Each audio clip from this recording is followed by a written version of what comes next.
Sa inyong lahat at eto na nga magsisimula na po natin pag-usapan ng mga issue sa lipunan at alam nyo naman ay nako grabe painit ng painit habang parating ng parating ang SONA ika nga. Oy pag hindi nyo napanood yung video ko kaganina, nag-live po ako before 8 o'clock.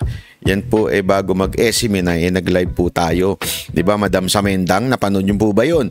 Kung hindi niyo napanood, may replay ho 'yan, panoorin niyo kasi napaka-importante nung pinag-usapan natin doon. Hinimay natin yung mga sinabi ni VP Sara Duterte kaya panoorin niyo ha. Huwag niyo kakaligtaan 'yon.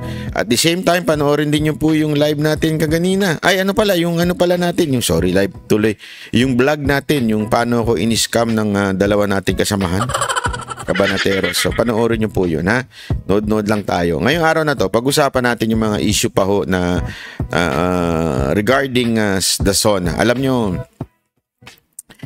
sobrang praning at grabe ho ang mga reaksyon ng ilang nating mga kababayan patungkol sa mga sinasabi ni VP Sara Duterte. Hindi na sila nasanay sa mga Duterte, kasi nga mahina ang kukote ng iba. Apple Agilan, salamat po. Thank you very much. Marami kasi sa mga kababayan natin hindi talaga ina-analyze yung mga nangyayari sa politika at lagi na lang hong nagre-react agad, di ba? O yung mga kongresista ng mga sip-sip, mga aso ni Tambi, ang iingay, di ba? Ang iingay ng mga aso ni Tambi, di ba? Nakesyo, ang daming gustong anuhin kay VP Sara Duterte. Napaka-obvious naman eh. Mamaya pag-uusapan natin yan. May babanatan akong animal eh. Mamaya, panoorin muna natin ito ha. Napakaganda nitong ito. Wait lang. Ito, sandali. Naka-lockdown na? Sandali lang. Pasensya na ha kung medyo magulo ang konti ang ating natin ngayon ha. Ito. Ayan. Play, pasok. Tasang pambansa bilang paghahanda sa State of the Nation Address ni Pangulong Bongbong Marcos sa Lunes. Sa ngayon, wala naman daw banta sa seguridad. Nasa frontline ng balitang yan, si Marian Enriquez. Hindi na basta-basta nagpapapasok sa batasang pambansa. Ang ibang sasakyan, sa labas na lang pinaghihintay. Dami ng praning, Kasi designated survivor Pinaliwanag natin kung ano ibig sabihin ng designated survivor ni VP Sara Duterte kanina, panoorin niyo yun. Huwag niyong kakaligtaan yun panoorin niyo yun. Pero dahil nga sa mga sinasabi nitong ni VP Sara Duterte, ang dami tuloy na papraning, di ba? Ngayon, nila-lockdown na talaga. Mga delivery rider hanggang gate na lang din at inaabot na lang sa guard ang kanilang mga dinideliver. Hirap niyan, abot mo lang sa guard tapos paano na magpapagrab ng mga champagne yung mga yan? K9 unit na rin o bomb-sniffing dogs na nag-iinspeksyon sa mga pumapasok na sasakyan. Naka-lockdown na kasi ang lugar para sa State of the Nation Address ni Pangulong Bongbong Marcos sa Lunes. Simula ngayong Webes, tanging mga essential personnel na lamang nga yung pinapapasok dito sa loob ng batasang pambansa at talagang napakahigpit nga. Yung kayang SME na papapasukin kaya doon. Ang tanong, hindi kung papapasukin sila. Alam mo kung ano tanong? Kung palalabasin pa sila. Di ba? Ganyan na mga animal na nandyan sa kamera Bawal magtanong, di ba? Kung panahon ni Pangulong Duterte, bawal lumabas. Pero, di ba? Kasi pandemya Ngayon, panahon ni Marcos, bawal magtanong. Or idedemanda ka, o di kaya ikukulong ka. Ganun yung mga animal na yan Sa totoo lang, wala nang kalayaan sa pamamahayag sa Pilipinas. Ang sasabihin naman ng iba, walang kalayaan paano kayo nakakapagsalita? Gago pala kayo Nakakapagsalita nga kami, pero sinasampa nyo naman kami ng kaso. Anong tawag mo doon? Diba? Oo, yun ang sinasabi natin. Hindi kalayaan yan. Malakas lang talaga loob namin. Pero yung ginagawa ninyong panggigipit, lalo nyo sinasakal yung mga kababayan natin. Sabi nga, di ba, yung pananakal na yan, parang ibon yan Alam mo ibon, yung hinahawakan, ibon. Pag hinahawakan mo ibon, pag pinisil mo yan, lalo magagalit yan. Grabe naman yung... Sandali, linawin ko lang yung ibon. Di ba, pagka sinakal mo yung ibon, baka kung ano na isip ninyong ibon Yung ibon, pag pinisil mo yan, lalo magkakawala yan. Pero himas-himasin mo lang yan. Easy, ganun. Ay, mga manok, di ba? Pag hinimas-himas mo, hindi yan kakawala. Pero pag pinisil-pisil mo yan, kakawala yung mga ano na yan. Ganyan ang ginagawa ng gobyerno sa atin ngayon, di ba? Pinipisil talagang, pinipisil ang todo. Huwag kayo mag-alala, malapit na. Nung seguridad dahil kung wala yung pangalan mo sa listahan, hindi ka papapasukin sa loob. Ayon kay House Deputy Majority Leader Erwin Tulfo, all set na ang seguridad para sa ikatlong sona ng Pangulo. I trust the security of Congress. Lalo pa ngayon, inagahan pa nila na mas maaga na one day. Tapos panay ang suite nila. Ilang beses na kayo nag-cover ng Congress. Wala naman nangyayari sa awa ng Diyos. Mismo ng Philippine National Police, wala rin daw na mamonitor na banta sa seguridad sa araw ng SONA. But ang nasa isip natin, there is always a threat because wala po dapat mag-relax. Kaya may threat o walang threat, 100% po ang preparation po namin. Ay, hindi ba pwedeng 99% lang? Colonel Marbil kung magkakaroon ng security adjustments kasunod ng assassination attempt kay dating US President Donald Trump sa isang campaign rally noong Sabado. Ang sagot ni Marbil? Alam mo, lahat yung may nangyari kay Trump, walang nangyari kay Trump, lahat ako naka-factor in po yan. No? Alam mo maganda, ako suggestion lang naman to, gawin nyo sa outdoor yung SONA. So, gawin yung outdoor, yung SONA, yung may mga roof, ganun. Bakit kanyo? Para maraming makapanood. Kayo naman Di naman yung nililinaw. Nililinaw ko lang. Doon tayo sa outdoor para maraming makapanood na kababayan natin. Para no. Kasi hindi tayo open sa mga kababayan natin, di ba? Masyado tayong sinisiklud lang. Isipin nyo to, SONA yan, di ba? It's State of the Nation Address. State of the Nation Address. You are addressing the nation.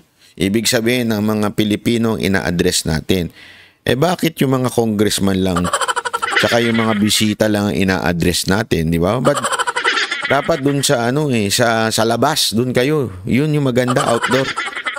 Hindi seryoso to, baka akala ninyo kasi kung maalala niyo si Pangulong Duterte, di ba? Sa Pangulong Duterte, sa loob nga nagsona, pero lumabas. Pumunta siya dun sa mga nagrarally at naandun si Mocha nun, nandun talaga siya sa tabi nun. Kinakabahan silang lahat nun kasi si Pangulong Duterte ang tigas ng ulo. Sinabihan na siyang wag na lumabas. Kasi lumabas siya, pumunta siya doon sa mga nagsususunog. Pinuntaan niya yun, tapos doon siya nagsalita. Di ba? Ang lupit nun. Saka nakakita ng presidenteng ganun ang SONA. Di ba? Dapat pala SOCA, State of the Congress Address. Tama. Di ba? Hindi naman State of the Nation Address Di ba? Papraning nga sila Oo nga Hindi, okay lang kayo mapraning. Mag-relax lang kayo. Normal lang naman yan. What we are doing right now, sinasabi ko always a different case. Pagdating naman sa mga magsasagawa ng protesta, hanggang sa tandang sora lang daw sila papayagan. Aba? Yun naman pong mga pro-government naman po na nag-signify din ng intention po nilang mag-rally. Doon naman po natin sila... Walang ganun. Pro-government na gusto mag-rally? Unless may budget. Unless kung may budget, yan, magra-rally ang mga animal na yan. Ayun nga lang, hindi madami. Bakit? Sigurado magkukupitan na yung mga animal na yan Ganyan naman yan yung mga gago na yan, sa totoo lang hindi naman siya pero yung mga pro-government na nagrarally na yan, pag walang pera yan, di gagalaw yan. Yun nga may pera, gumalaw nga pero nagnanakawan naman sila isa't isa. Naalala niyo yung huling rally nila? Tanginang niya, mas madami pa yung...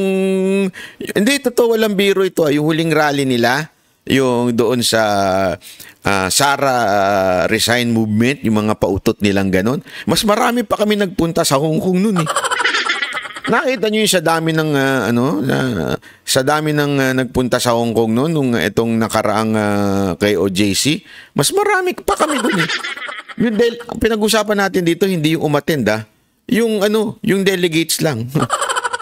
Yung galing lang sa Pilipinas na mga taga KOJC, taga SMNI nagpunta doon sa Hong Kong. Mas madami pa kaysa sa umatin doon sa rally nila. Kaya, madam, are you imagining? Wag na kayo nag-i-imagine na may pupunta dyan. Pag walang bayad dyan, walang pupunta dyan. Sobra. Wag na kayong yan, katang isip ba yan? No, tuloy. Pipilitin maharang po. At least doon na lang po, hanggang doon na lang po sila doon sa may COA area. So hindi natin sila paglalipitin para medyo maiwasan po yung mga tension po sa magkabilang panig po. Magpapatupad din ng PNP ng gun ban simula Sabado, July 20 hanggang sa July 22 sa buong Metro Manila. Nagbabalita mula sa Frontline. Alam mo, iyan ang isang napaka-OA. Sorry ha, napaka-OA niyan. Yan na naman kayo sa gun ban ninyo eh. Hindi sa porket tayo ay meron na alam mo kung bakit? Yung gun ban para sa mga responsible owner lang eh. Meron bang gun ban sa mga kriminal? Di, tanungin ko kayo. Di ba? Gun ban pa kayo. Sinong target niyan? Yung mga responsible gun owner. Pero yung mga kriminal, sa tingin ninyo natatakot sa gun ban? Ay, gun ban, di kami magdadala kasi may mga checkpoint. Walang ganun. Kriminal nga eh. Di ba? Kriminal nga. So, ibig sabihin yan, talagang may daladalang ano po yan, mga baril ho yan, mga animal na yan. Ang tinatanggalan ninyo ng proteksyon ay yung mga matitinong gun owner na tulad namin. 'Di ba? Yun ang tinatanggalan yun ng proteksyon. Wala kaming panlaban kung sakaling may mga dami-dami pa namang riding in tandem ngayon. 'Di ba? Buti na lang ang sasakyan ko, yung sasakyan ni Elon Musk. Ano bang tawag doon sa sasakyan ni Elon Musk na truck? Yung bulletproof, anong tawag doon? Alam mo, pangarap kong bumili nun. Magkano kaya yun? Hindi, meron silang, di ba si Elon Musk may nilabas na sasakyan na bulletproof pero manipis lang. Ibig sabihin, hindi ganun kasi iba yung mga bulletproof na ginagawa di ba? Yung Cybertruck ba tawag doon? Talaga? Tesla Cybertruck yan. Makabili nga niyang na yan, ha?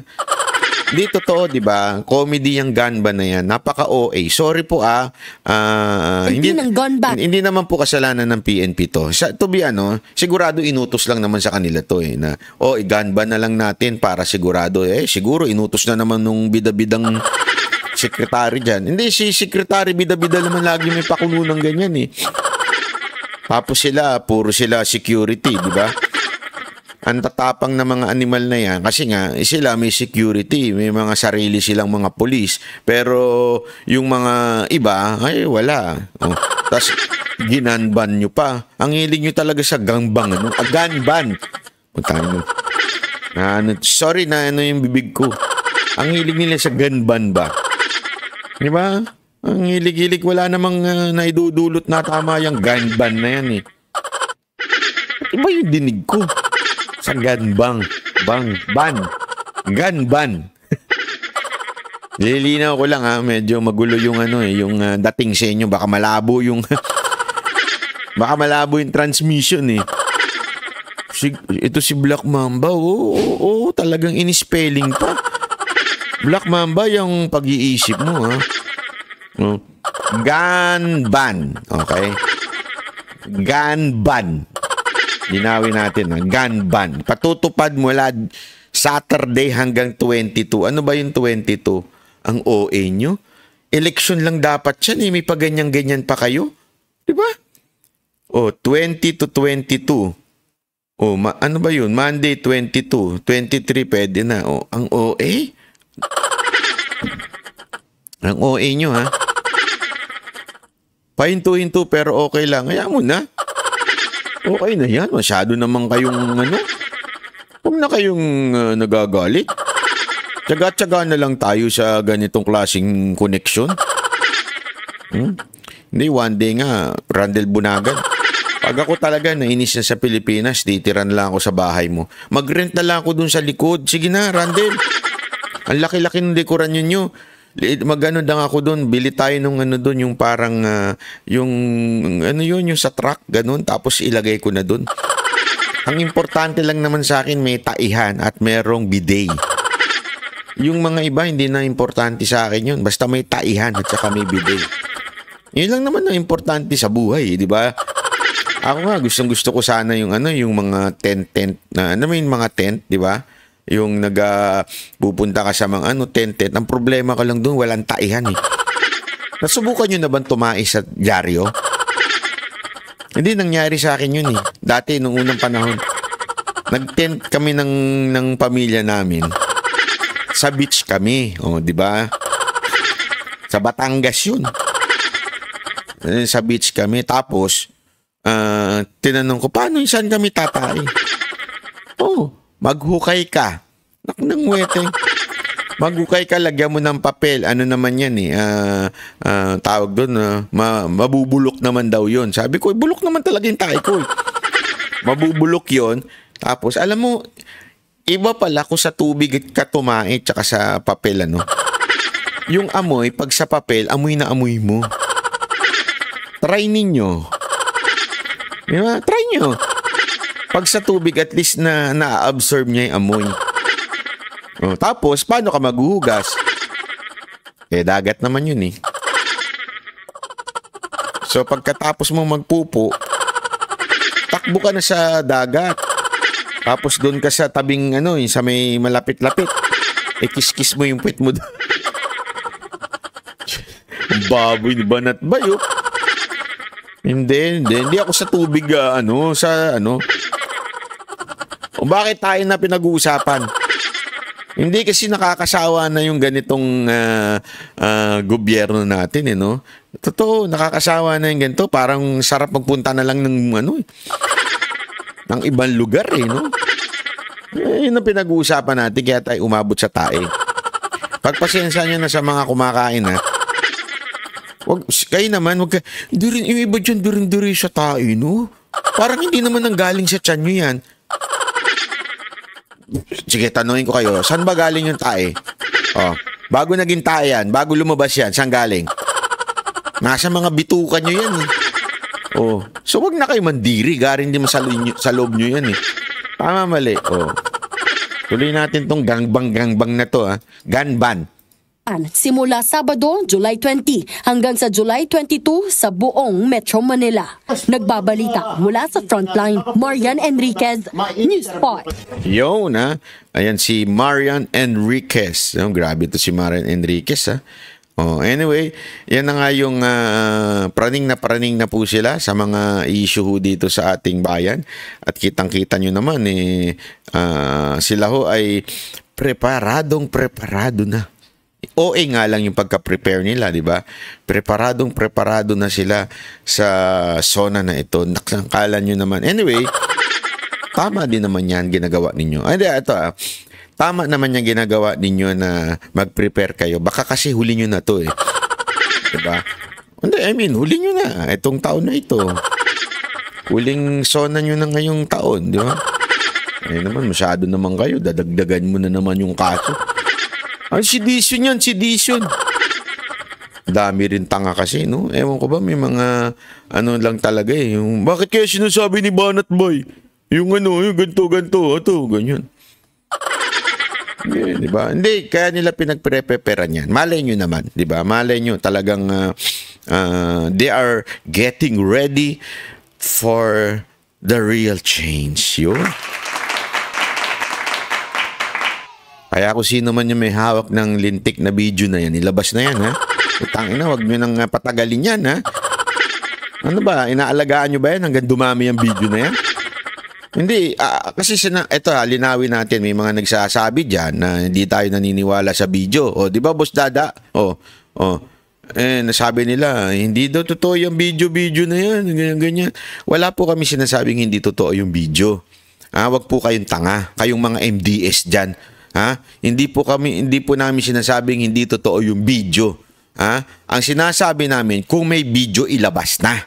Yun, hindi na yung binibitin-bitin. Paano ito? Yun ang dito di ba? Ang daming hanas. Ang daming arte sa buhay, ika nga. Ang daming drama. Ano tayo? Drama teleserye? Ganun? Ano kayo? Ganyan? Dramateros? Hindi, sa totoo lang. Tama na yung putang inong drama-drama na yan. Ilabas na kung ilalabas. Ang daming hanas eh. Di ba? Oh, totoo yung buong ilabas nyo lang. Yun lang naman sa atin. Correct. Di ba, Boss Dada? Yun lang naman sa atin eh. Ilabas na kung naandyan na yung video. Huwag na kayo mag-antay. Anyway, malapit na. O yun, di ba? Malapit na. Kailangan by August 6, ha? Birthday ko yan. Dapat by August 6, mag-premiere na. Naunahan pa kayo ng mga nasa Viva Max eh. Nagpi-premiere na yung may mga pautot na ganun eh. Diba? Pero ano ba yun? Alam mo, dami nagbabanggit yan. Hindi ako nanonood sa mga ganung katsipan eh. Gago! Hindi, totoo naman eh. Hindi ako nanonood sa mga ganyan. Totoo lang yung mga ganyan-ganyang ano. O, eto, panoorin naman natin to ha. Tinanggihan ni Vice President Sara Duterte ang pakiusap daw sa kanya ni na Pangulong Bongbong Marcos at dating Pangulong Rodrigo Duterte na tumulong sa kani-kanilang kandidato sa 2025 elections. Sinabi yan ng bise sa turnover ceremony para sa bagong liderato ng Department of Education. Nasa frontline ng balitang yan, si Ria Fernandez. Welcome to the chaos. Yan ang mensahe ni outgoing DepEd Secretary at Vice President Sara Duterte sa papalit sa kanyang si incoming Education Secretary Sonny Angara. Kaninang umaga, formal nang inilipat ni VP Sara kay Angara ang liderato ng DepEd. Aminado si VP Sara na may panghinayang siya sa kanyang pag-alis sa DepEd.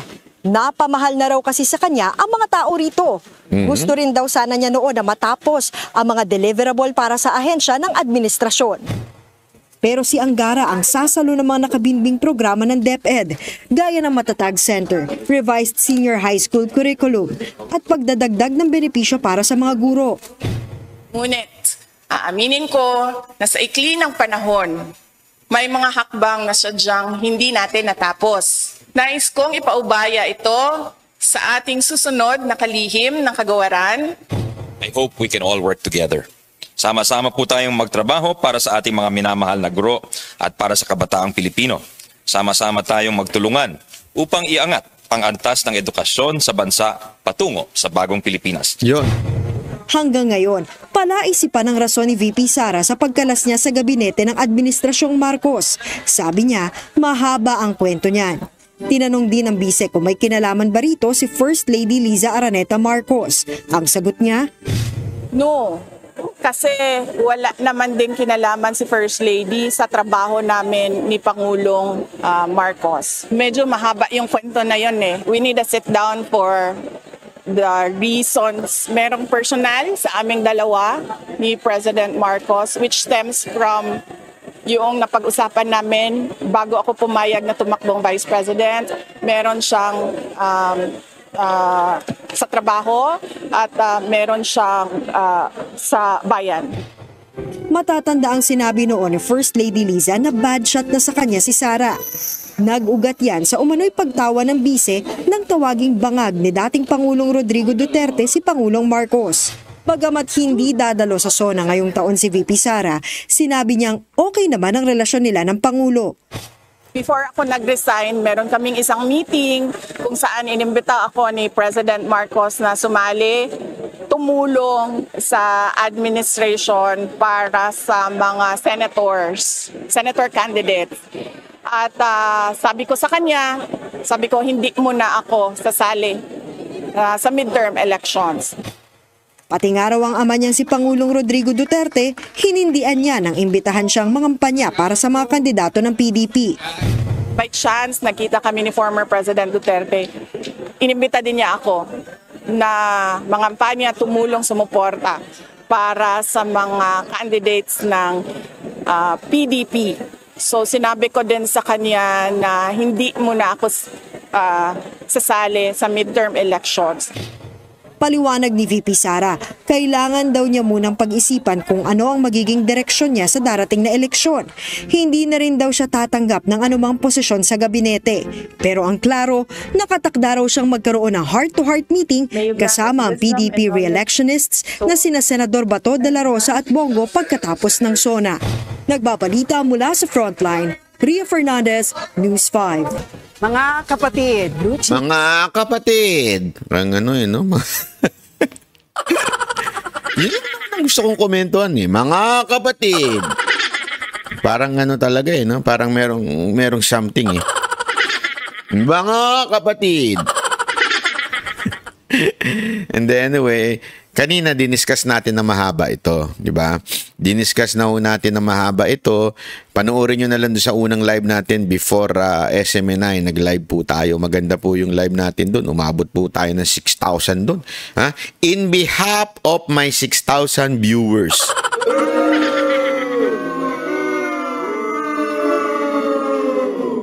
No, di ba? Panoorin niyo 'yon. Alam niyo, ito naman si VP Sara Duterte at saka ang mga Duterte, ayan yung mga bumubulaga. Di ba? Doon na nga lang po doon sa election last year, di ba? Ay, last year. Last 2 years. I mean, the last election. Ang dami nagkagulatan doon, di ba? All along, we are expecting na tatakbo siyang presidente and yet bigla naging vice. Hindi natin alam. Malay nyo, sa 2025, wala nang eleksyon, di ba?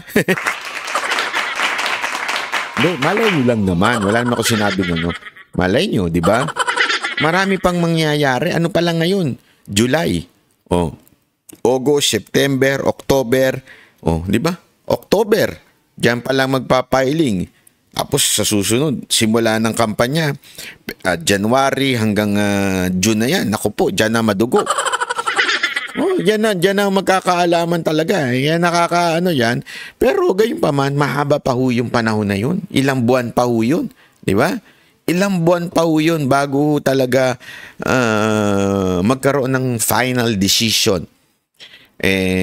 Although yung October, medyo it's just around the corner. It's just around the corner. Pero gayon pa man, di ba? Malay nyo naman, hindi na matuloy yan. Diba? Malay nyo, Jay Guevara, shout out Pati ko, hindi pa shout out Hindi, malay nyo lang naman. Hindi natin alam. Kaya titingnan natin kung ang importante dito, si Isko Moreno babalik sa Maynila. Palakpakan. Meron niyang bagong ngayon bagong anong tawag doon? Anthem. Yung bumalik ka na. Bumalik ka na. Bumalik ka na. Bumalik ka na. Yun, alam niyo yun. Kasi marami sa mga taga Maynila na talagang gustong bumalik na si Yorme sa Maynila. Kasi nga naman, wala nasira na uli ang Maynila. Wala na. Nababoy na uli ang Maynila. Pasensya na doon sa mga pumalit ito ay mawalang galang na sa mga pumalit. Wala, nasira nyo sinira nyo yung Maynila uli. Ang dami nang naayos dyan wala nangyari. Nagsasayang talaga. Alam mo Yorme, ako ito lang masasabi ko sa'yo dire-diretso mo na muna yan na 3 terms. Talagang pagandahin mo yung buong Maynila. Ako, pag gumanda yan, Yorme, gusto mo, tulungan pa kita na vice mayor mo. Nakangin ang vice mayor. Bakit ba? Invento ka, wag kang nangangarap ka pa. Gago! Malay mo, mayroon pang iba dyan. Hindi. Biro lang. Hindi, wala tayong plano sa mga ganyang bagay. Vice mayor, gigising ka na maaga dyan, hindi? Hindi, pero yung Mehan Garden, sarado nung dumaan ako. Naku po, grabe naman. Pangit na sir, lalo na sa Binundo. Naku.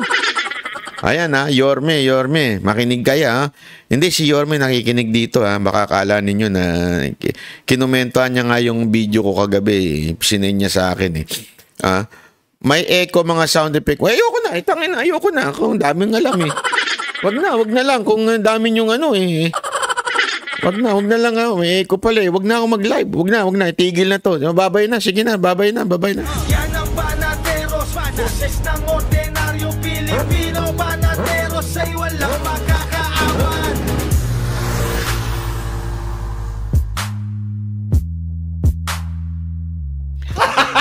Gago! Bumalik na po ako, huwag kayong ano. Hayaan mo na kasi yan, ang dami mong hanas dyan, eko. Okay na yan. Kayo talaga, buwisit, ako parang, uwi. Ang dami nyo kasing alam eh, okay na yan eh. Oh, di ba? Isko for mayor, correct. Yan ang mga ano natin, di ba? Sana. Oh, anyway, ito pa, panoorin pa natin tong iba pang issue. Hindi tayo masyado mahaba ngayon ha, kasi nag-live naman na tayo kanina. Tapos nag-SMNI pa tayo. Tapos nag-live pa si Boss Dada, nag-live pa si Coach Oli, nag-live pa si Jay Guevara. Sawang-sawa na kayo sa mga boses namin, tsaka sa itsura namin. Ako nga, nagsasawa na sa mga kasama ko eh. Sabi ko, araw-araw ko na lang kayo nakikita. Wala bang vlogger na babae dyan? Puro na lang kayo ang lalaki ninyo. Biro lang. Joke lang po. Biro lang. O, ito. May mga makakapalang muka. Mapanoorin natin tong makapalang muka. Binigyan ng Alliance of Concerned Teachers ng bagsak na grado ang Administrasyong Marcos sa unang 2 taon nito pagdating sa sektor ng edukasyon. Sinabi nila yan ilang araw bago ang ikatlong State of the Nation Address ng Pangulo. Para sa detalye, nagbabalita mula sa frontline si Laila Pangilinan. Laila, bakit ganito ang binigay na grado ng Alliance of Concerned Teachers? Mga gago yung mga yan eh. Talagang gano'n na ibibigay niya. Critically unsatisfactory ang performance ng Marcos administration. Ang pangakong dagdag sweldo raw para sa mga guro o kampanya na uwi umano sa barya-baryang umento. Ay nako. Connie, CRC, maraming salamat. Hindi, alam mo, tayo man ay maging oposisyon. Tumututol man tayo sa gobyernong ito. Pero dito sa mga walang yan to, ito, mga salot sa lipunan. Ito, wala nang nagawang mabuti ito sa Pilipinas. Kailangan dito sa mga to talagang masipa na eh. Hindi talaga ito mga to, sorry kahit pagbali-balita rin mo, kunwari, mapa-oposisyon man tayo ngayon, hindi ako sasama sa mga animal na to. Sa totoo lang, pasensya na kung gusto nyo sakyan ko yung mga sinasabi nito, hindi ko sasakyan. Mga yan mga salot sa lipunan niya mga yan, kaya hindi ko talaga sasakyan niya mga yan. Pasensya na, pero wala naman nakitang matino ito mga ito eh. Kahit sa ang gobyerno. Kasi yan naman talaga ang gusto nila eh. Madagdagan ng mapalitan itong gobyerno to. Kasi gusto nila si Joma yung humandle ng gobyernong to eh. I-act Chairperson Vladimir Ketua ang dita mula sa Philippine Statistics Authority o PSA na halos 11 milyon ang out-of-school youth o tinatayang 25% ng kabataang Pilipino. Sa pag-upo raw ni bagong Education Secretary Sonny Angara, mamanahin daw nito ang anilay masalimuot na kalidad ng edukasyon at papasanin ang hinaing ng mga grupo pagdating sa sahod. Pananawagan din ng grupo na kung maaari ay wag na munang ituloy ang matatag curriculum na sisimulan sa darating na school year sa mga piling paaralan. Anila 1 linggo bago magpasukan, parang mga estudyanteng nagkakraming daw ang mga guro dahil sa training nila para sa naturang curriculum. Gayon pa naman, looking forward daw ang Alliance of Concerned Teachers sa pag-upo ni Angara bilang Education Secretary dahil una nang nagmungkahi ang senador ng salary upgrade para sa mga guro noong 18th Congress. Muling nirefile ito ni Angara sa 19th Congress at nakahain pa rin sa Senado ang panukalang batas. Nikki? Laila, gaya nga ng mga nakikita natin noong nakaraang mga taon at kasunod nga ng mga hinaing na nabanggit, may plano nga ba itong Alliance of Concerned Teachers na magprotesta muli sa SONA ngayong Lunes? Oo, gaya rin ng mga nakaraang taon, Nikki, wala rin pagbabago yan. Sasali raw ang grupo sa mga kilos protesta sa July 22 para raw yan mapaigting pa ang panawagan nila for substantial salary increases, mas mataas na budget para sa sektor at proteksyon ng kanilang mga karapatan. Pero alam mo ba, Nikki, bago yan, mag-zumba daw muna sila sa Quezon City Circle bago ang kanilang Solidarity March sa July 22. Nikki? Maraming salamat, Laila Pangilinan. Mga kapatid, ako po si... Ang daming pautot, talaga magsusumba pa.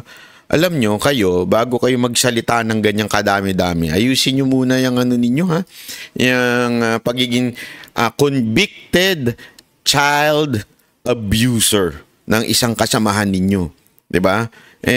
Actually, diba tayo nga una nagsabi nito na dapat kasi nung lumabas yung issue ng convicted si Franz Castro na child abuser.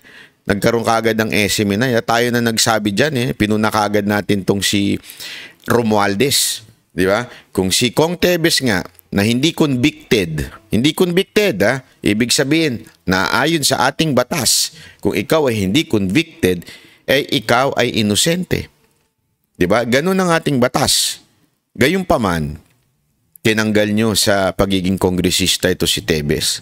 Hindi ko pinagtatanggol si Tebes, that's not my point here. My point here is, ito, convicted child abuser. Bakit hindi nyo tanggalin? Takot ka ba, Romualdez? Hindi, ako nagtatanong lang Naku, Banat Bay, nagtanong ka na naman. Nagtanong ka na naman, Banat Bay. Hindi, Franz Castro ako'y nagtatanong lang. At saka ikaw, Romualdez, nagtatanong ba? Ano bang meron sa inyo? At bakit hindi mo matanggal-tanggal ito na isang convicted child abuser? Korte ho nagsabi ano to? Takot ka dahil baka mamaya kumontra na yung mga yan sa'yo? Which is ginagawa naman nila yan talaga Di ba? Anong siste?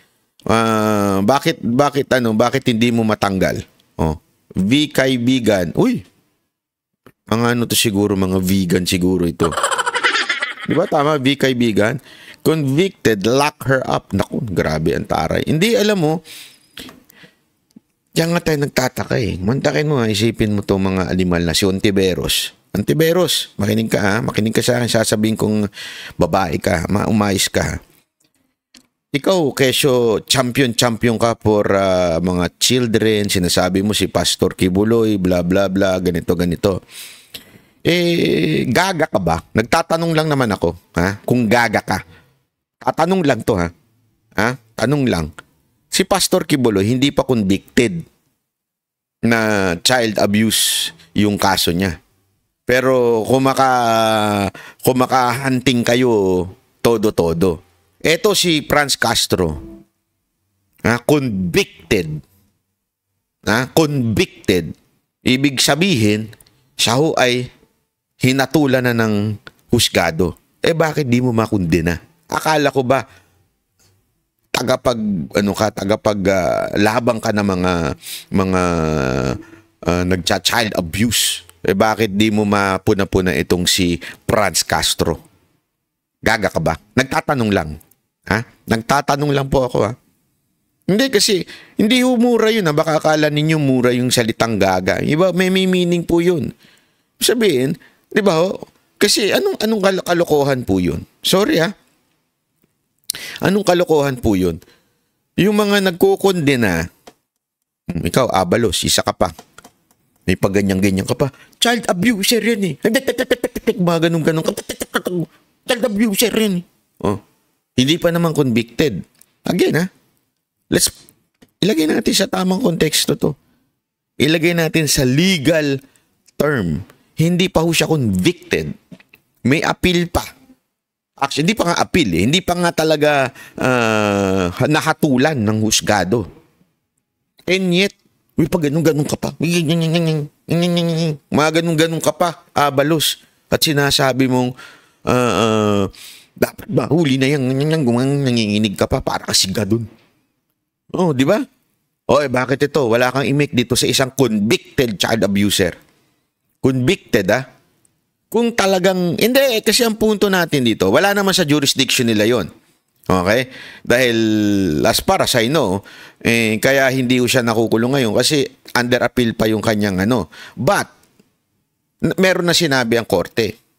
So, if you are really a fighter, ibig sabihin your advocacy is really for children, yun ang pinalalabas nyo sa media, kaya nyo hinuhuli si Pastor Kibuloy dahil galit kayo sa child abuser. Bakit ito? Convicted, hindi nyo kondinahin. Hindi ko nga sinabing hulihin nyo ikondina nyo lang. I strongly condemn Franz Castro as a convicted child abuser. Why don't you do it? Diba? Alam mo kung bakit? Hindi naman kasi issue sa inyo yung issue Ang issue sa inyo yung tao. Wala kayong pakinabang kay kay Franz Castro. Diba? Ibig sabihin walang benefit sa inyo. Wala man naniniwala doon sa mga yun Bakit ganun? Kasi dito, may pakinabang kay Pastor Kibuloy.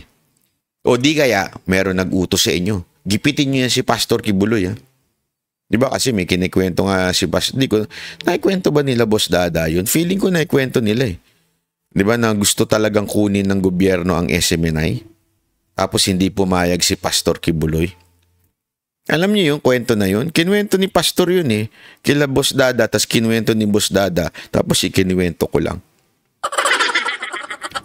Hindi, totoo, di ba? So you're not really concerned of the issue na child abuse. You're just concerned na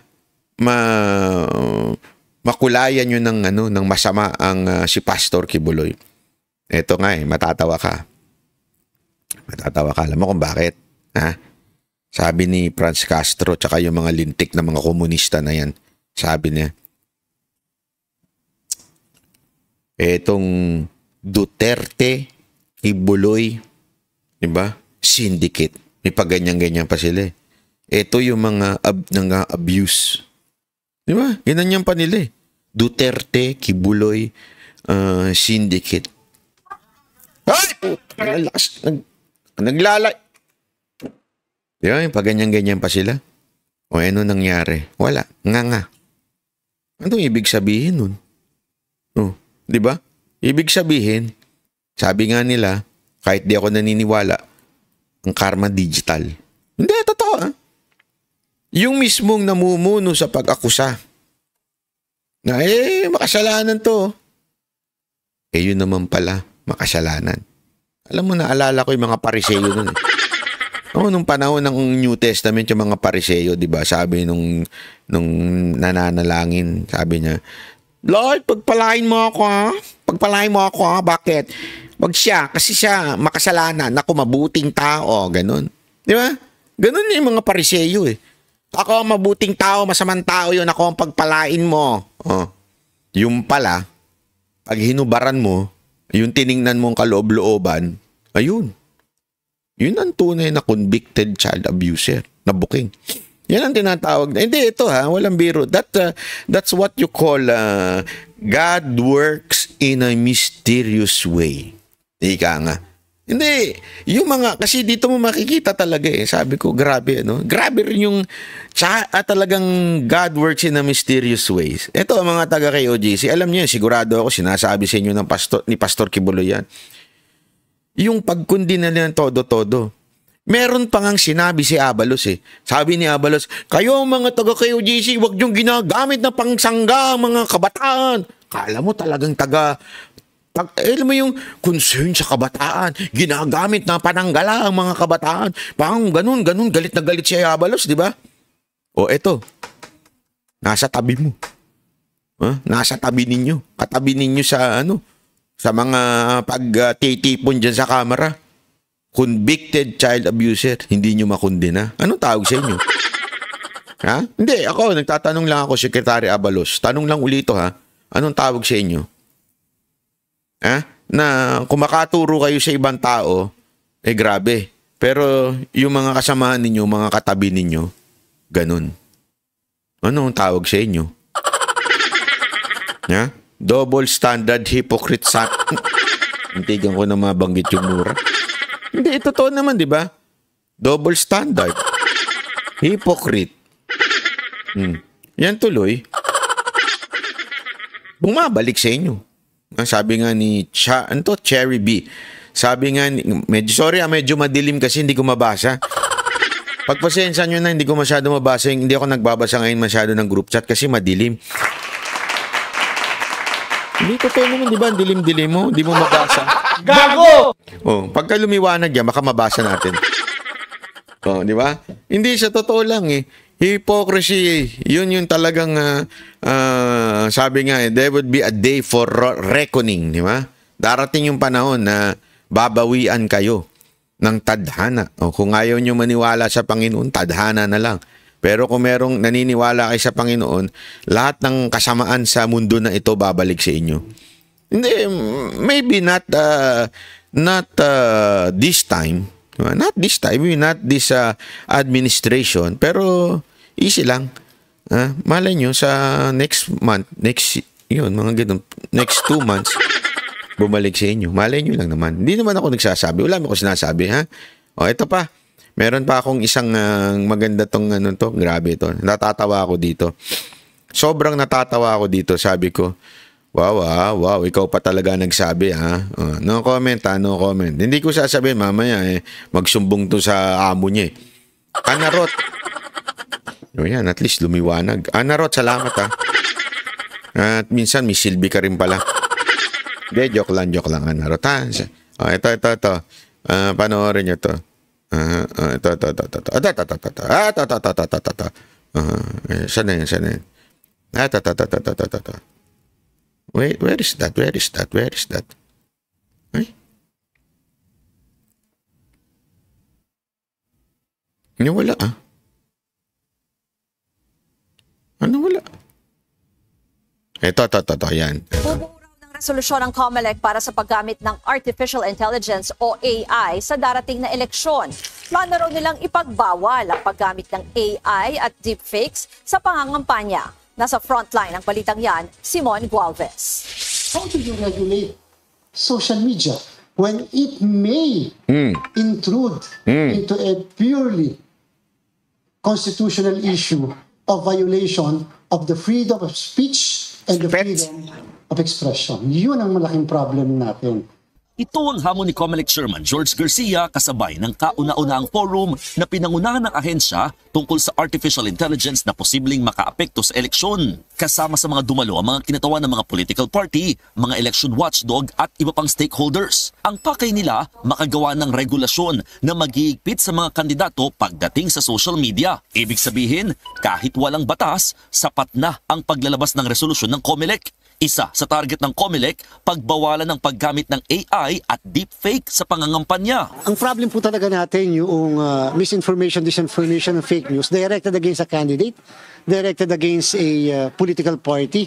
Napakahirap po dyan, lalo pat may presence ng trolls. Sa pagkandidato, trolls? Bawal ang misrepresentation. Sa pagkandidato, ikaw yan, ikaw mismo. Pati ang pagkakaroon ng maraming social media pages o accounts ng isang kandidato, nais din nilang higpitan. At tulad ng sa telebisyon, radio at print na may limitasyon lamang ang paglalagay ng mga advertisement, balak na rin itong ipatupad online. Dapat lang po, lalo yung boosting. Dapat lang po, pati yung influencers, kaya nga po gusto rin natin makipag-tie-up dapat sa BIR. Hindi ba dapat yung mga influencer dapat din natatax? Pagka po ganun, bakit pa tayo may Fair Elections Act? Hindi po tayo nag-i-ensure ng equal opportunity dahil hindi naman lahat makakabayad ng social media influencer. Makinig kayo. Rachel Robinson, maraming salamat. Sana makita kita uli, sir. Walang problema, magkita tayo. Iset nyo ni Boss Dada, magkita tayo one time. Alam mo maganda, para sigurado magkita tayo, pumunta ka sa SMNI, yun, magkikita tayo doon. Anyway, tuloy natin, ha. Sabi nito, kasi nagiging problema, kasi meron tayong batas. Naintindihan ko naman yung sinasabi ni Attorney George o itong si COMELEC chairman na meron kasi tayong batas yung dapat fair. Kaya nga nililimitahan lang ang mga advertisement, di ba? May advertisement tayong nililimitahan. Okay? Kasi yun yung tinatawag na batas natin na Fair Election Act, di ba? Mga ganyan. So, ibig sabihin, ng problema kasi sa social media. Hindi mo na kontrolado yan. Kasi remember, kaya nga social media is www, di ba dyan? www.facebook.com. Ibig sabihin yan, World Wide Web. So, hindi mo makokontrol ang Facebook, hindi mo makokontrol ang kung anumang platform. Mapakahirap niyan, lalo na pag ginamit mo yung AI, di ba? Ito matindi dyan. Okay? Ito matindi dyan. Pag gumamit na sila ng mga influencer, alam naman natin ngayon pa lang di ba si Bungal na booking na. Di ba? May video yun, may audio. Panoorin nyo pala si by the way, panoorin nyo si Mr. Rio. Kasi dami nagtatanong sa akin, okay ba si Mr. Rio? As far as I know, okay siya sa akin. Sa akin wala naman siyang, ako napanood pa sa kanya na hindi maayos. At saka magkaibigan kami niyan. Nakilala ko yan, matinong tao yan, napaka naman yan. At saka hindi ako nakaramdam ng tulad ng mga ibang scammer na vlogger. Hindi ko naramdaman sa kanya yun. In fairness, maayos yan si Mr. Rio. Hindi kasi, di ba, nilabas din ni Mr. Rio yung actually, nanggaling yun dun sa iba. Tapos nilabas niya uli yung audio recording na kung saan etong si Bungal nagre-recruit. Oh. Alam mo yun, sana ito pa lang tingnan na kagad nila. Huwag na tayong magpaikot-ikot. Ito pa lang tingnan na nila. Meron meron talagang recruitment na nangyayari. O si Makagago, umamin siya. 'Di ba? Si Makagago umamin po.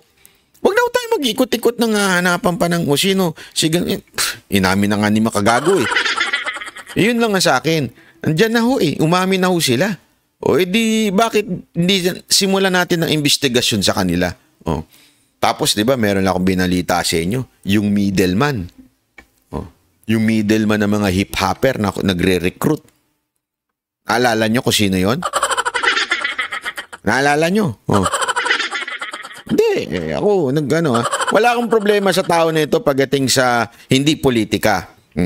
Pero pagdating sa politika, napaplastikan ako. Ha? Tuloy natin.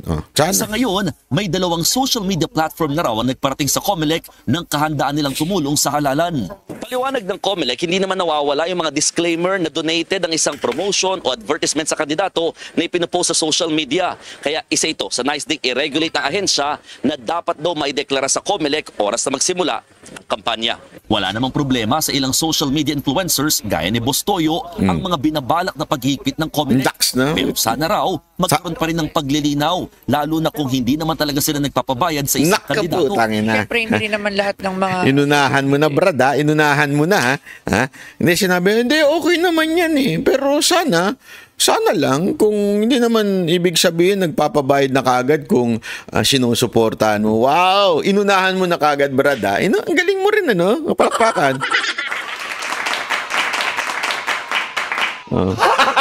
Gago! Sandali, Banat Boy, baka sabihin mo, bakit kayo mga political vlogger? So, ibig mo bang sabihin, porkit inaano nyo si BP Sara Duterte, hindi kayo bayad ni BP Sara Duterte?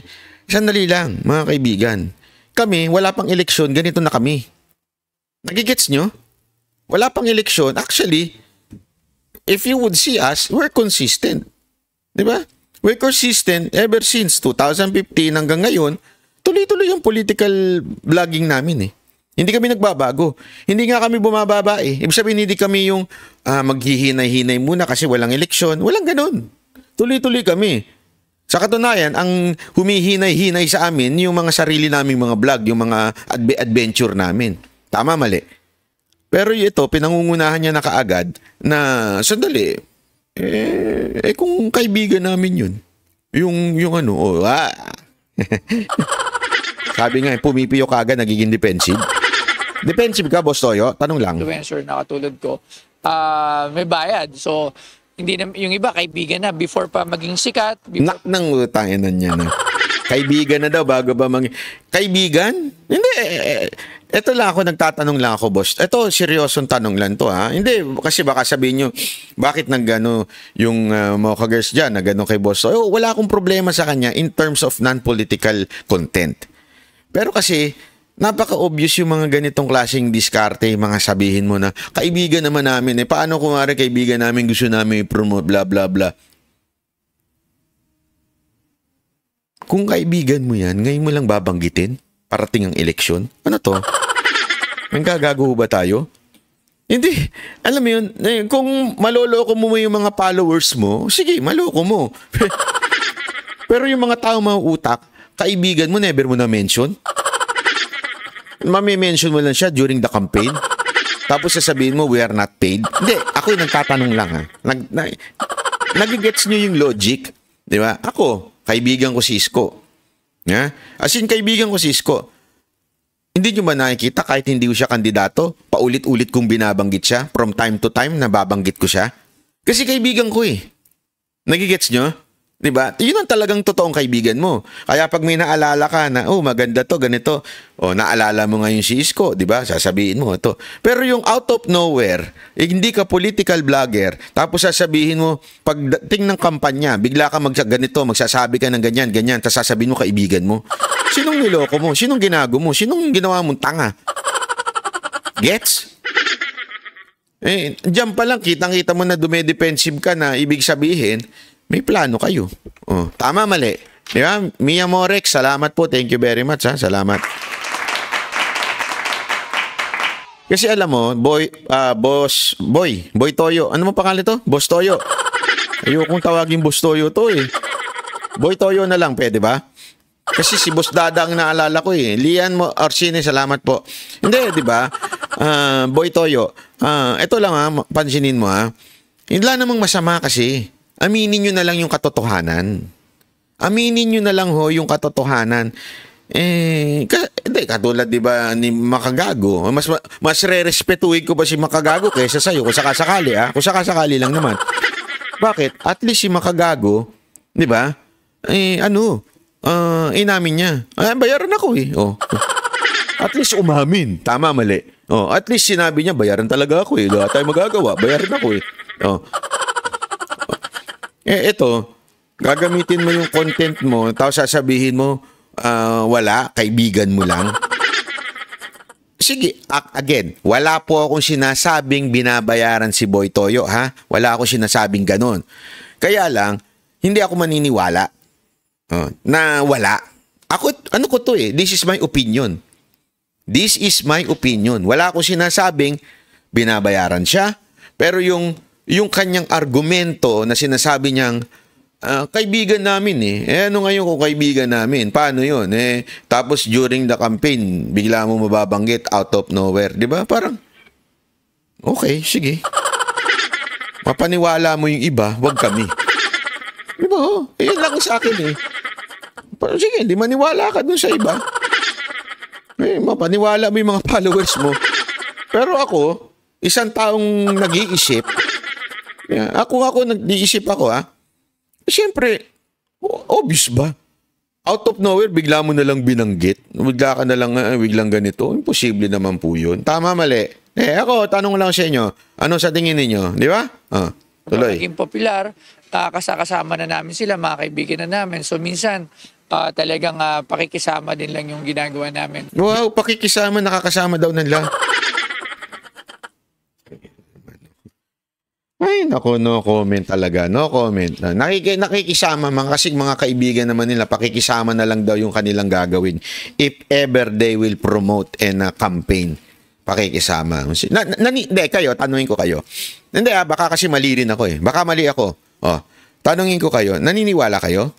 Naniniwala kayo na kung sakaling biglang magbanggit sila ng tao, totoo? Hindi, tanong lang ako sa inyo naniniwala kayo na pag nagbanggit sila ng mga tao ay walang halong negosyo doon? Yun ay because kaibigan lang nila.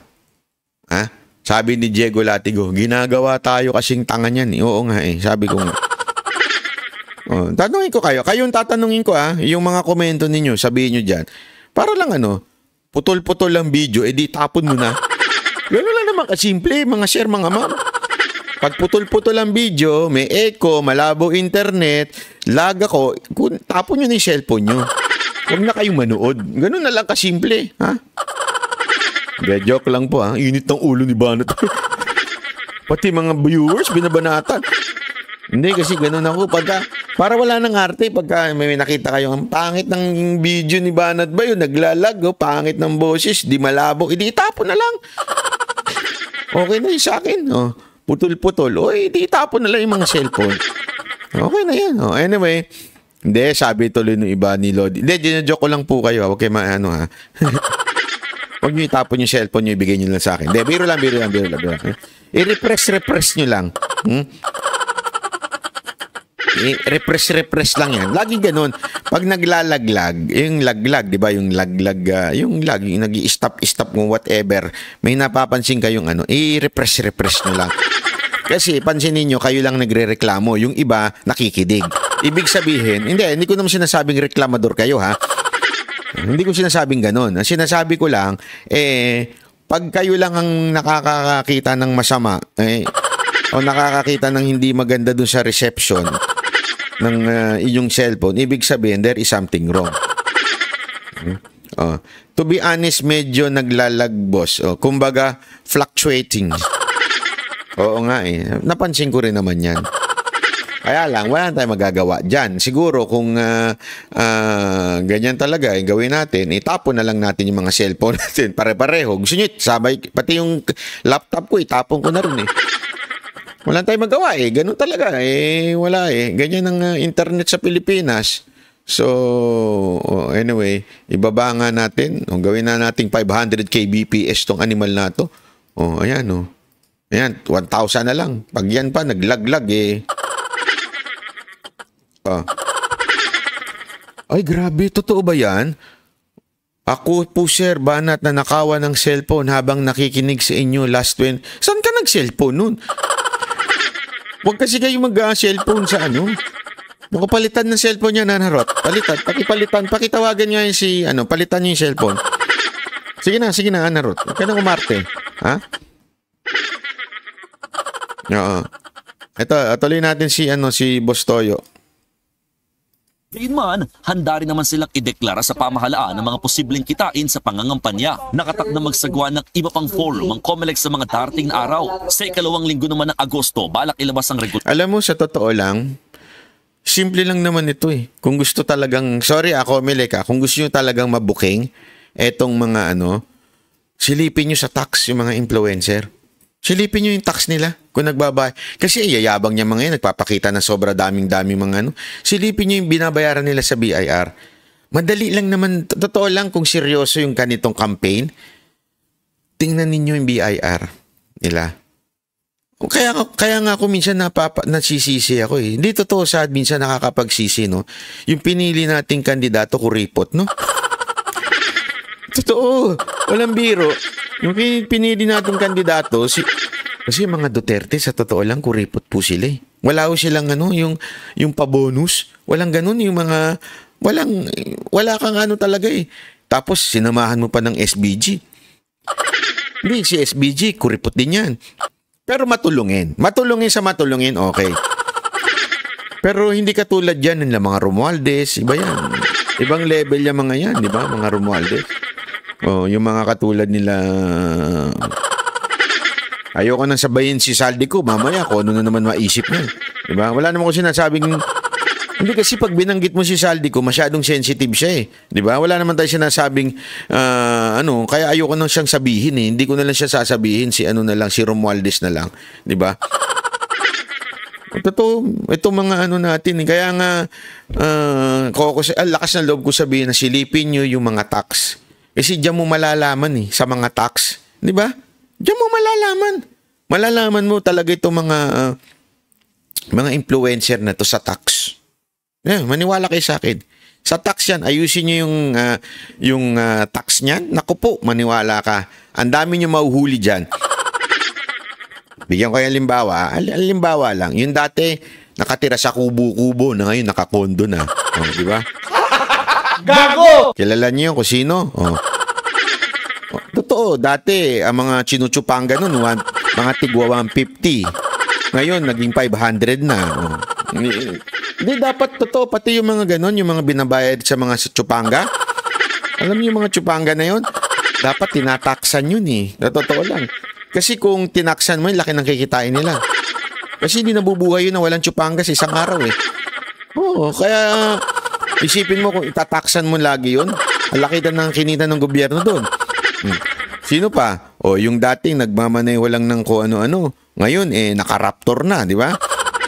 Yung dating, anong tawag doon? Yung Cali-Cardi survey na yan. Ano ngayon? May mga kotse na, Ang dali. Gusto nyo talagang malaman kung paano nyo, kung sino yung mga bayaran? Daling hanapin yan sa BIR. Tingnan ninyo yung mga property nila na dati wala naman silang ganun. Tapos ngayon may biglang, magugulat kayo, biglang yaman. Ngayon, biglang yaman yung mga animal eh. Sa amin, si Jay Guevara lang ang biglang yumaman eh. Tanginan to si Jay Guevara, scammer eh. Hindi totoo, siya lang ang nagkapera sa amin eh. Nagkaroon ng laptop, nagkaroon ng computer. Puro siya lang eh. Ito si Randel Bunagan tsaka si Madam May Chua, panay ang bigay.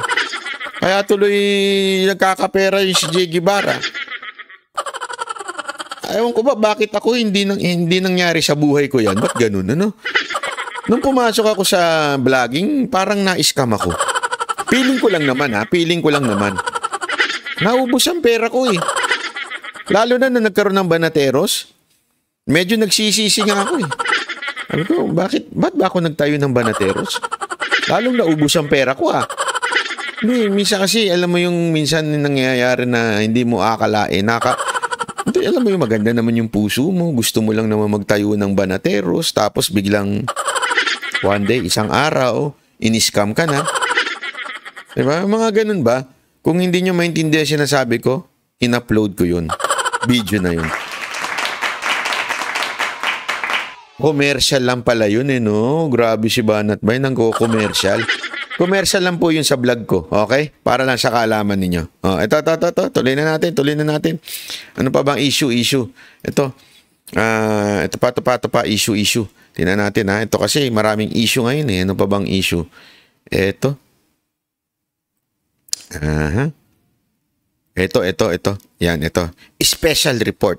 Yan. Dapat na bang i-ban o ipagbawal ang Philippine Offshore Gaming Operators o POGO?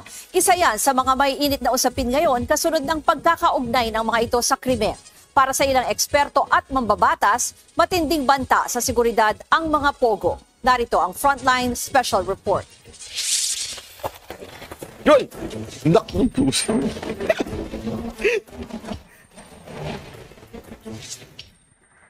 Naging fugad daw ng krimen ng mga... Bisan yung mga kapulisan din natin. Joke, ano? Ay, nako. Philippine Offshore Nakakapanood yun ng batang Quiapo yun. Gaming Operators o POGO. Naglipana na kasi ang mga nag-ooperate ng walang lisensya at natuklasang ginagamit na ito sa human trafficking, forced labor, pang-scam at prostitusyon. Si alias Sharon, nagtrabaho sa isang POGO. Swerteng nakaligtas pero nakita raw niya ang pagmamalupit sa ibang kasama. After 1 week, she knows they scam. The management take her to another room, let her see they beat another people, and told her, if you doesn't want to work, we will beat you like. Sa suwat ni Pangulong Bongbong Marcos noong 2023, wala siyang naging pahayag tungkol sa POGO. Saan po yung bahay ninyo nung ipinanganak kayo? Your Honor, hindi ko na po alam. Tila teleserye na sinubaybayan ng publiko ang mga hearing sa Senado at kung paano sasagutin ni suspended Bamban Tarlac Mayor Alice Go ang mga tanong. Paniwala ng ilang senador, isa siyang Chinese national at malaki raw ang papel niya kung paano nakapasok ang mga umano'y sindikato na operators ng POGO sa Pilipinas. Ayon sa PAGCOR mula 2022, mahigit 10 ang na-raid na illegal na POGO. Paniwala naman ng PAOK, posibleng umabot pa sa 300 ang patuloy na nag-ooperate ngayon na illegal na POGO sa bansa. Pero sabi ng PAGCOR, nasa 43 lang ang lisensyadong POGO sa ngayon at mahigpit raw nila yung binabantayan. Actually, yung POGO kasi was just a temporary intervention kasi nga nagkaroon ng COVID. At the time, we needed some cash, no, para mag-generate. Nanggaling na po sa bibig ng PAGCOR. It was just a temporary. Kasi 'di ba sinisisi nila si Duterte dito sa POGO. It's just temporary nung panahon na may pandemya tayo and we needed the money. Sila na ho nagsabi. Tapos yung mga tatanga-tangang ensimada vlogger isisisi kay Pangulong Duterte sa administrasyon niya yung POGO. 'Di ba? Temporary yun, dapat itinigil nyo na. After opening the economy, dapat in-stop na yun. Ito eksaktong inabutan na ng administrasyon ni Marcos. So ang tanong ngayon, kuya, maghanap ka na ng trabaho. Yun ang tanong. Bakit? Kasi kunontra mo, hindi. Biro lang, kuya, biro lang. Yun ang tanong dyan. Bakit pinagpapatuloy pa itong lintik na POGO na to? Tama, mali? Yung ating government ng revenues, but at the same time nakita natin yung ill effects ng POGO na ito. Issue rin para sa ilang mambabatas at opisyal ang banta sa seguridad na dala ng iligal na POGO. Ipinunto rin ng ilan ang umano'y tila piniling lokasyon ng mga POGO. malapit sa ilang military base, halimbawa sa Maynila, Pasay at Cavite. Pwede kasi ngayon, with the sophistication of the technology, kaya nilang makakuha ng data. Plus, of course, yung mga workers mo doon are Chinese. Kasi threat to national security ito. I think nakita natin yung... May nagre-report kaya sa Pangulo? Kasi pagkor na yung mga ano yun, diba? Nagsasabi na yun. Continuous infringement, no? At saka yung infiltration. Sandali. Yung lalaki ba taga-pagkor? Tama ba ako? Taga-pagkor yung lalaki, no? Diba? Dali, hindi ko nakita kasi yung kaninang description niya kanina eh. Pasensya na ha. Hindi. Narate yung ating government. Operate ngayon niya kung Putin mula 2020 umabot na nag-ooperate ang lisensyadong tayan. Actually, yung Pogo kasi was just an... hindi taga-pagkor, security analyst. Okay. I stand corrected. Halimbawa sa Maynila, Pasay at Cavite. Pwede kasi ngayon, with the sophistication of the technology, kaya nilang makakuha ng data. Plus, of course, yung mga workers mo doon are Chinese. Kasi threat to national security ito. I think nakita natin yung continuous infringement. No? Ako, meron akong alam mo, meron akong opinion. Meron akong idea kung bakit hindi nila ibinaba ng Pogo. Gusto nyo malaman? Sandali. Ituloy muna natin to. Ngayon, wala raw nakikitang sapat na dahilan si Pangulong Bongbong Marcos para sa total ban ng Pogo. Habang tila parami ang mga kontrobersyang nauungkat nitong mga nakaraang buwan, pagbago kaya ang kanyang posisyon? Nagbabalita mula sa Frontline. Ako, ito lang ang aking eksena dito. Ito, opinion ko lang to. Kasi, ang motibo, 1, sumama ang imahe ng China sa Pilipinas. 2, sumama ang imahe ni Duterte. How is it going to happen? That's the problem. The solution is, 1, wag tanggalin ang Pogo. Pag hindi mo tinanggal ang Pogo, dadaming masamang Chinese na mahuhuli. Sasama ang imahe ng China. Tama, mali. 2, pag hindi mo tinanggal ang Pogo, pwedeng i-connecta yan kay Duterte. Masisira ang mga Duterte. Tama, mali. Nagigets nyo. 3, meron pa palang pangatlo. Kaya hindi tinatanggal ang Pogo kasi doon kinukuha ang ayuda. Tandaan ninyo, pag gumita ang PAGCOR, di ba? PAGCOR ang kikita dyan. Yung PAGCOR ang nagbibigay ng pondo sa atin. Pang-ayuda yun. Tama, mali. Di ba? Gatasan, ika nga. Tama, gatasan ng gobyerno yan eh. So, ano ang punto natin dito? If we are really serious, kita na natin yung lala ng Pogo. Pero ba't di tinatanggal? Kailangan kasing patuloy na magmukhang pangit ang imahe ng mga Chinese. Yun ang totoo. Itong mga Chinese, alam naman natin, yung mga... Kasi, sabi nga, di ba, may picture nga ako nakita eh. Nakita ko. Ito ang itsura ng Chinese sa Hong Kong. Yan, ang gaganda, para mga Hollywood. Sa Taiwan, ganito. Sa Pilipinas, matataba. Nakita niyo yung post na yun? Alam niyo kung bakit? Kasi nga, yung mga pumupunta dito, mga Pogo, mga mangingino, mga Pogo. Alam nyo, ito, kung pwede ko lang sabihin dito, pero malala yung mga Pogo na yan. Maniwala kay sa akin.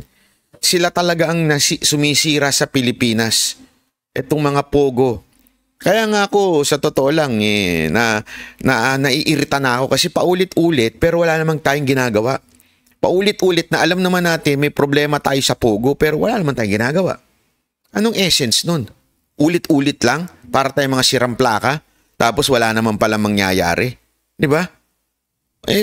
Kasi nga, gusto nila na yung mga Pilipino mainis. Kasi nakakainis nga naman talagang apektado. Halimbawa na lang ako pag nakakita ako ng inchik doon sa kondo ko, gusto kong sapakin eh. Hindi totoo, walang biro Lalo na yung may ingay. Minsan, tinititigan ko talaga eh. Yung maingay sa elevator. Gaganyunin ko talaga eh. Wala akong pakialam. Sabi ko, pero isa pa doon, may parang magaspang masyado. Nagtanong doon sa reception, is there available unit? Sabi ko, putang inan to. Punta ka sa opisina, hindi sa mga security ka nagtatanong. Di ba kasi, hindi, I mean, this is a natural reaction, okay? Hindi ko sinasabing tama. Ang sa akin, kasi ganun ang dating eh. Yung mga Chinese na pogo worker, mga magagaspang yan eh. Maiingay, kahit nga yung elevator, nangangamoy sigarilyo, paglabas nila, parang hindi mga naliligo. Yung mga... Tapos labas-pasok yung mga kusino-sino doon. Eh syempre, anong reaksyon ng mga sa mga Pilipino? Magagalit, maiinis. Dama yung ibang mga Chinese na matitino at magaganda. Tama, mali. Hindi kasi dati, kung maalala ninyo ang imahe ng mga Chinese, ang gaganda yung mga yan. Mga cute yan, mga gwapo yan eh. Chinita, chinito. Tama, mali, di ba? Ganun natin i-define ng mga mga Chinese sa Pilipinas, yung mga chinito, chinita. Yeah? Ngayon, pag sinabi mong Chinese, ano na itsura? Ang tataba, nangungulangot, ang iingay. Yeah? Naiba eh. Bakit? Kasi nga, yung dinadala natin dito na galing mga pogo, mga kriminal sa ibang bansa. Diba? Oh. Tapos, pag pumangit na itsura nila sa atin, I mean, yung imahe nila sa atin, iko-connecta nila ngayon. China, Duterte. China, Sara Duterte. Ganyan ang packaging nila eh. China, Duterte. Oh. Meron pa silang pinakakalat pa nila yung video ni BP Sara Duterte na chotal ha, chanyang nyo, chongang ha. Di ba? Pinapakalat pa nila yung video na yun eh. Para ipakita na, tingnan nyo na, pag nilagay nyo ang Duterte, lalong lalala ang Chinese sa Pilipinas. Eh, siyempre, tanga yung mga Pilipino. Sorry hindi lahat. Pero maraming mga tangang Pilipino naniniwala sa propaganda ng mga ensimada vlogger. Yung mga bangag vlogger, naniniwala sila eh. Oh, tingnan nyo na. Pagka inilagay nyo dyan si BP Sara Duterte, lalong dadami Chinese. Pero pagka si Romualdez ang inilagay nyo, magiging statesman ang Pilipinas. Oh, di ba? Ganyan na mga bangag vloggers. O, di ba? Totoo naman eh. Huwag tayo magloko-lokohan. Sa totoo lang, boss, dugyot ang mga Chinese. Oh, I mean, lalong-lalo na yung mga yung mga walang breed. Kasi alam mo, eto noong unang panahon naman, yung mga Chinese-Filipino, hindi ko sila dugyot Yung mga Chinese-Filipino, na, di ba yan, alala ko nga sa school namin nun eh. Pag may chinita, at saka meron mga chinito, sila yung mga heartthrob eh. Di ba? Sila yung karas ng bayan eh. Pero ngayon, na? Iba na eh. Kasi binago na imahe ng mga pogo. Kaya hindi tinatanggal yung pogo. Para tuluyang tayong magalit sa mga Chinese na hindi naman dapat sana.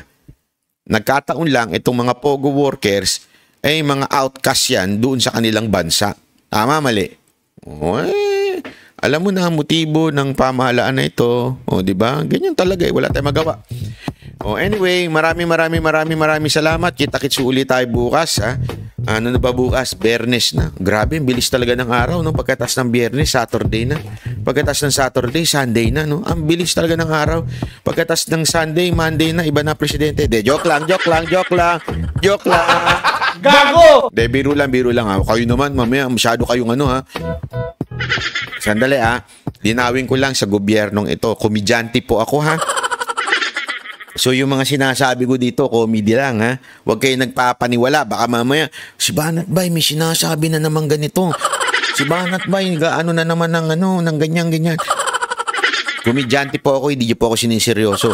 Sabi nga ng mga bakla sa mga stand-up comedian, pag sineryoso nyo mga bakla at mga joke namin dito, mas bakla kayo sa amin. Diba? Ay ako ganun din Pag sineryoso nyo ako, masira ang ulo nyo sa akin. Linawin ko lang yun Okay? Ay maraming salamat. God bless everyone. See you tomorrow. Bye-bye.